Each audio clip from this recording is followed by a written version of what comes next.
Bakit tinawag na April Fools ang April 1? Ang April Fool's Day ay pinagdiriwang tuwing ika-1 ng Abril at kilala bilang isang araw ng paglalaro ng biro o panloloko sa kapwa. Sa araw na ito, karaniwan nang gumagawa ng mga kalokohan o pranks ang mga tao sa kanilang mga kaibigan, pamilya o maging sa publiko. Ang eksaktong pinagmula ng April Fool's Day ay hindi tiyak, ngunit may ilang mga teorya.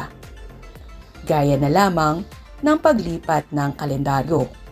Ayon sa isang popular na teorya, nagsimula ito noong ipinakilala ang Gregorian calendar noong 1582 sa ilalim ni Pope Gregory XIII.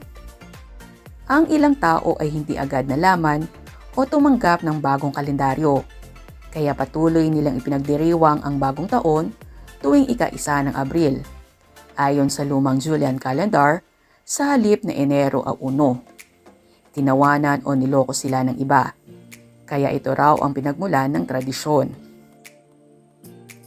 Ang mga paganong selebrasyon.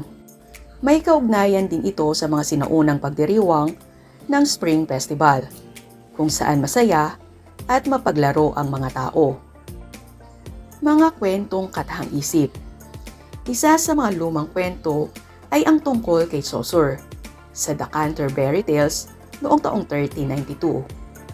Ito ay puno ng mga tema ng pagpapatawa, panloloko at kalokohan na may kaugnayan sa diwa ng April Fool's Day.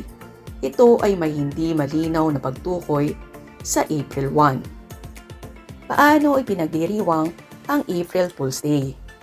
Ito ay maaring sa personal na biro tulad ng pagpapalit ng asukal at asin o pagsasabi ng hindi totoo upang asarin ang iba.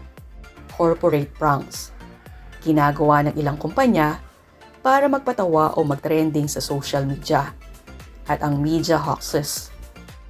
Minsan ay nagpapakalat ng nakakatawang peking balita ang mga pahayagan o TV networks. Ang April Fool's Day ay isang masayang tradisyon, ngunit mahalaga rin na siguraduhin na ang biro ay hindi nakasasakit o mapanlinlang ng labis.